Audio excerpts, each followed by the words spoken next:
الله أكبر.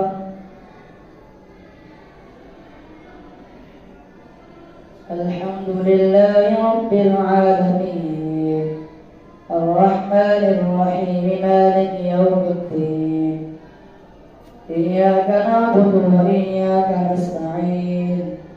اهدنا الصراط المستقيم صراط الذين أنعمت عليهم غير المغضوب عليهم ولا الضالين. وإلى مدين أخاهم شعيبا قال يا قوم اعبدوا الله ما لكم من إله غيره ولا تنقصوا المكيال والميزان إني أراكم بخير وإني أخاف عليكم عذاب يوم محيط. ويا قوم أوفوا المكيال والميزان بالقسط ولا تبخسوا الناس أشياءهم ولا تعثوا في الأرض مفسدين. بقية الله خير لكم إن كنتم مؤمنين وما أنا عليكم بحفيظ. قالوا يا شعيب أصلاتك تأمرك أن نترك ما يعبد آباؤنا أو أن نفعل في أموالنا ما نشاء إنك لأنت الحليم الرشيد. قال يا قوم أرأيتم إن كنت على بينة من ربي ورزقني منه رزقا حسنا وما أريد أن أخالفكم إلى ما أنهاكم عنه إن أريد إلا الإصلاح ما استطعت وما توفيقي إلا بالله عليه توكلت وإليه أنيب. ويا قوم لا يجرمنكم شقاقي أن يصيبكم مثل ما أصاب قوم نوح أو قوم هود أو قوم صالح وما قوم لوط منكم ببعيد. فاستغفروا ربكم ثم توبوا إليه إن ربي رحيم ودود. قالوا يا شعيب ما نفقه كثيرا مما تقول وإنا لنراك فينا ضعيفا ولولا رهطك لرجمناك وما أنت علينا بعزيز. قال يا قوم أرهطي أعز عليكم من الله واتخذتموه وراءكم ذهريا إن ربي بما تعملون محيط. ويا قوم اعملوا على مكانتكم إني عامل سوف تعلمون من يأتيه عذاب يخزيه ومن هو كاذب فارتقبوا إني معكم رقيب. ولما جاء أمرنا نجينا شعيبا والذين آمنوا معه برحمة منا فأخذت الذين ظلموا الصيحة فأصبحوا في ديارهم جاثمين كأن لم يغنوا فيها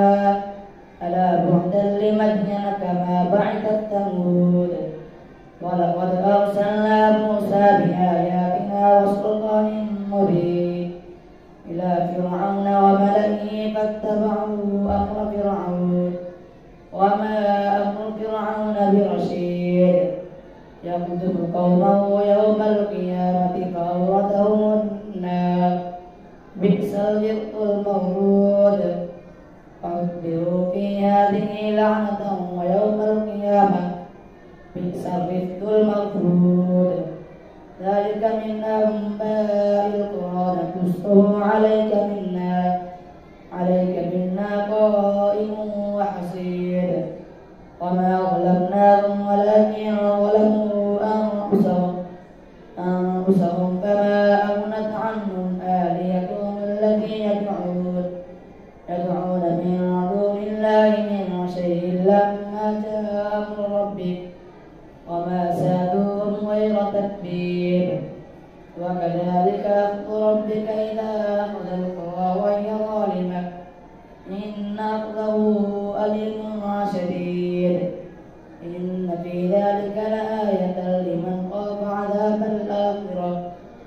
ذلك يوم مجموع له الناس وذلك يوم مشهود وما نؤخره إلا لأجل معدود يوم يأتي لا تكلم نفس إلا بإذنه منهم شقي وسعيد فأما الذين شقوا ففي النار لهم فيها زفير وشهيق خالدين فيها ما دامت السماوات والأرض إلا ما شاء ربك إن ربك فعال لما يريد وأما الذين سعدوا ففي الجنة خالدين فيها ما دامت السماوات والأرض إلا ما شاء ربك عطاء غير مجزوم فلا تك في مرية مما يعبد هؤلاء ما يعبدون إلا كما يعبد آباؤهم من قبل وإنا لنوفهم نصيبهم غير منقوص ولقد آتينا موسى الكتاب فاختلف فيه ولولا كلمة سبقت من ربك لقضي بينهم فإنهم لفي شك منه مريب وإن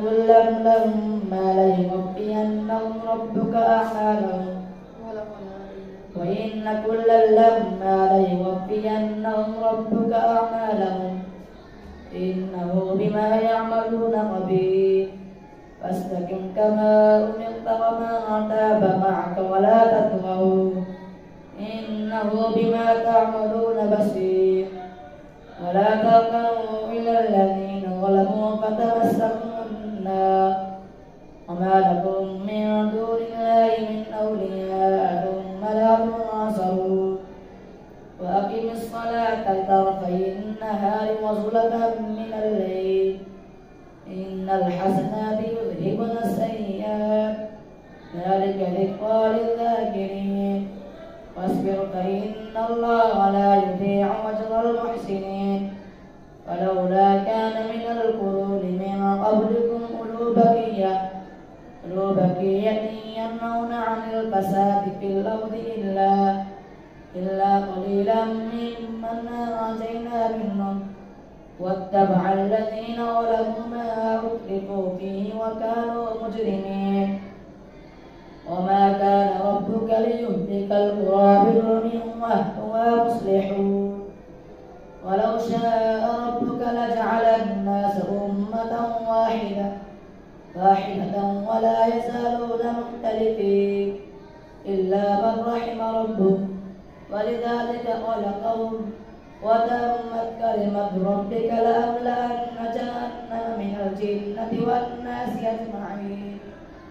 فكلا نقص عليك من أنباء الرسل ما نثبت به فؤادك وجاءك في هذه الحق وموعظة وذكرى للمؤمنين قل للذين لا يؤمنون اعملوا على مكانتكم إنا عاملون وانتظروا إنا منتظرون ولله غيب السماوات والأرض وإليه يرجع الأمر كله فاعبده وتوكل عليه وما ربك بغافل عما تعملون ألف لام را تلك آيات الكتاب المبين إنا جعلناه قرآنا عربيا لعلكم تعقلون نحن نقص عليك أحسن القصص بما أوحينا إليك هذا القرآن وإن كنت من قبله لمن الغافلين إذ قال يوسف لأبيه يا أبت إني رأيت 11 كوكبا والشمس والقمر رأيتهم لي ساجدين قال يا بني لا تقصص رؤياك على إخوتك فيكيدوا لك كيدا إن الشيطان للإنسان عدو مبين وكذلك يجتبيك ربك ويعلمك من تأويل الأحاديث ويتم نعمته عليك وعلى آل يعقوب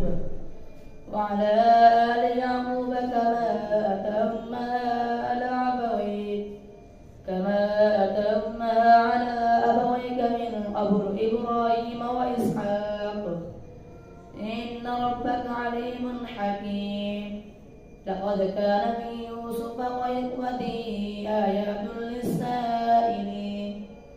إذ قالوا ليوسف وأخوه أحب إلى أبينا منا ونحن عصبة إن أبانا لفي ضلال مبين اقتلوا يوسف أو اطرحوه أرضا يخل لكم وجه أبيكم وتكونوا من بعده قوما صالحين. قال قائل منهم لا تقتلوا يوسف وألقوه في غيابة الجب يلتقطه بعض السيارة إن كنتم فاعلين. قالوا يا أبانا ما لك لا تأمنا على يوسف وإنا له لناصحون أرسله معنا ولن يرتع ويلعب وإنا له لحافظون. قال إني ليحزنني أن تذهبوا به وأخاف أن يأكله الذئب وأنتم عنه غافلون. قالوا لئن أكله الذئب ونحن عصبة إنا إذا لخاسرون. فلما ذهبوا به وأجمعوا أن يجعلوه في غيابة الجب وأوحينا إليه لتنبئنهم بأمرهم هذا وهم لا يشعرون. وجاءوا أباهم عشاء يبكون. قالوا يا أبانا إنا ذهبنا نستبق وتركنا يوسف عند متاعنا فأكله الذئب وما أنت بمؤمن لنا ولو كنا صادقين. وجاءوا على قميصه بدم كذب قال بل سولت لكم أنفسكم أمرا فصبر جميل والله المستعان على ما تصفون. وجاءت سيارة فأرسلوا واردهم فأدلى كلبه قال يا بشرى هذا غلام فأسروه بضاعة والله عليم بما يعملون. وشروا بثمن بخس دراهم معدودة وكانوا به من الزاهدين. الله أكبر.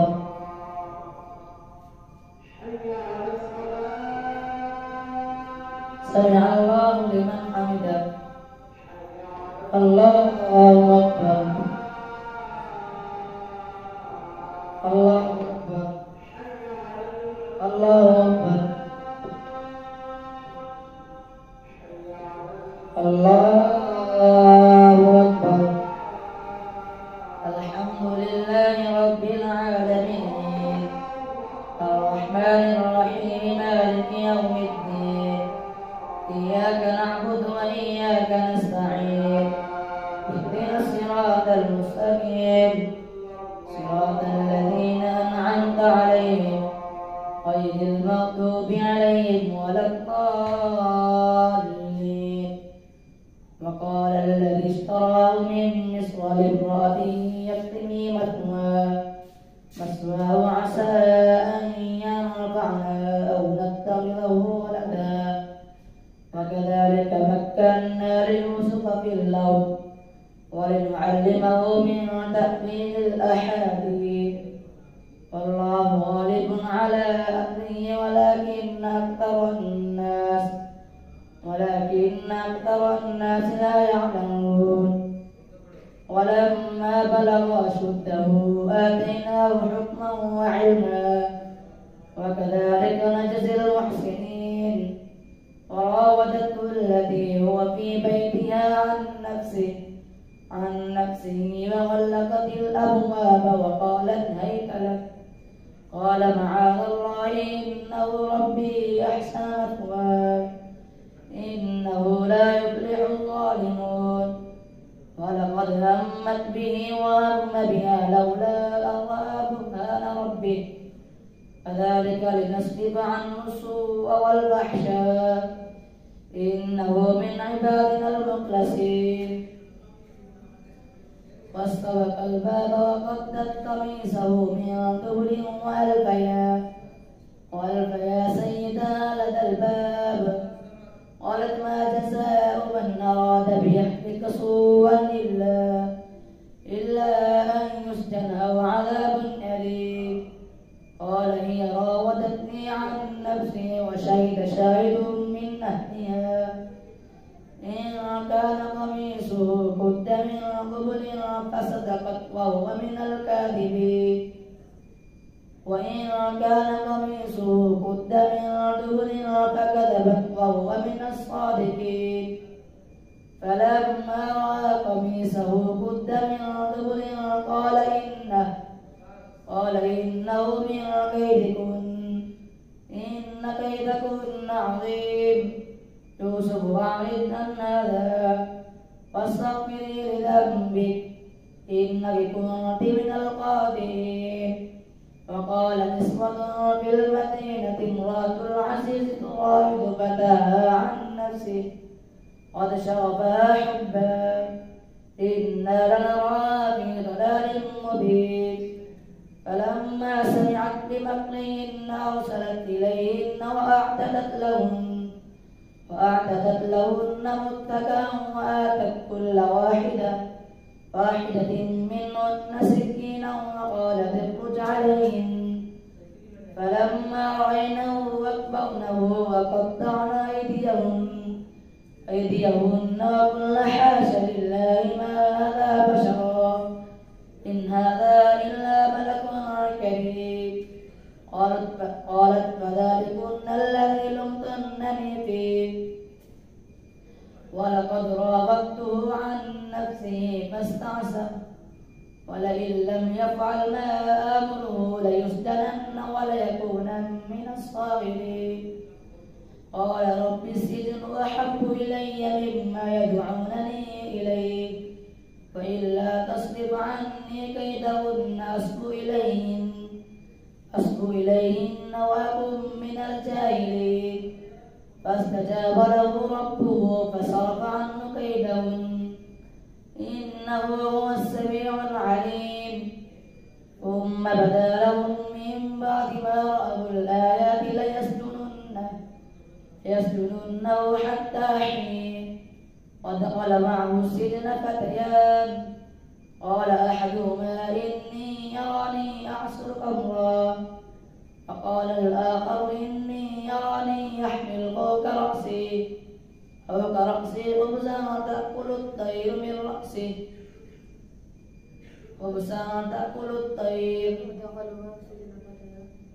ودخل معه السجن فتيان قال أحدهما إني يراني أعصر خمرا قال الآخر إني يراني يحمل فوق رأسي خبزا تأكل الطير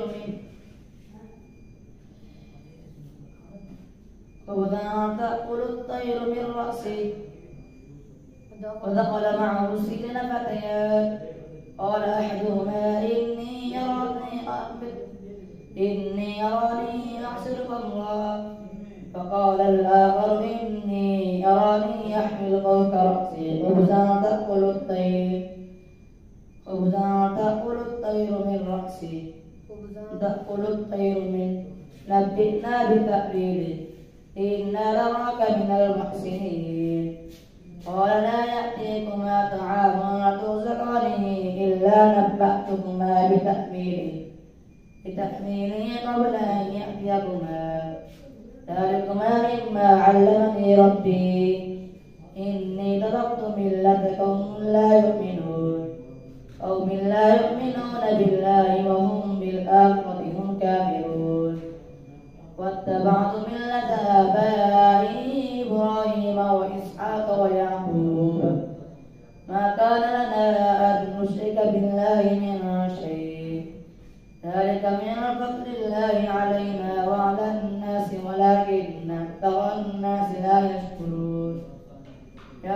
صاحبي السجن أرباب متفرقون خير أم الله الواحد القهار ما تعبدون من دونه إلا أسماء سميتموها أنتم وآباؤكم ما أنزل الله بها من سلطان إن الحكم إلا لله أمر ألا تعبدوا إلا إياه ذلك الدين القيم ولكن أكثر الناس لا يعلمون يا صاحبي السجن أما أحدكما فيسقي ربه خمرا وأما الآخر فيسلب فتأكل الطير من رأسه قضي الأمر الذي فيه تستفتيان فقال الملك إني أرى 7 بقرات سمان وقال للذي ظن أنه ناج منه اذكرني عند ربك فأنساه الشيطان ذكر ربه فلبث في السجن 9 سنين فقال الملك إني أرى 7 بقرات سمان يأكلهن 7 عجاب و7 سنبلات خضر وأخرى يابسات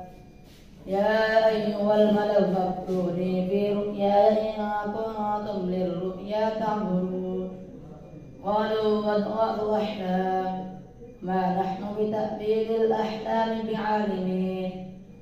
وقال الذي نجا منهما وادكر بعد أمة أنا أنبئكم بتأويله فأرسلون يوسف أيها الصديق وافتنا في 7 بقرات سمان يأكلهن 7 عجاب و7 سنبلات خضر وأخرى يابسات لعلي أرجع إلى الناس لعلهم يعلمون قال تزرعون 7 سنين دابا ما حصدتم فذروه في سنبله إلا قليلا مما تأكلون ثم يأتي من بعد ذلك 7 شداد يأكلن ما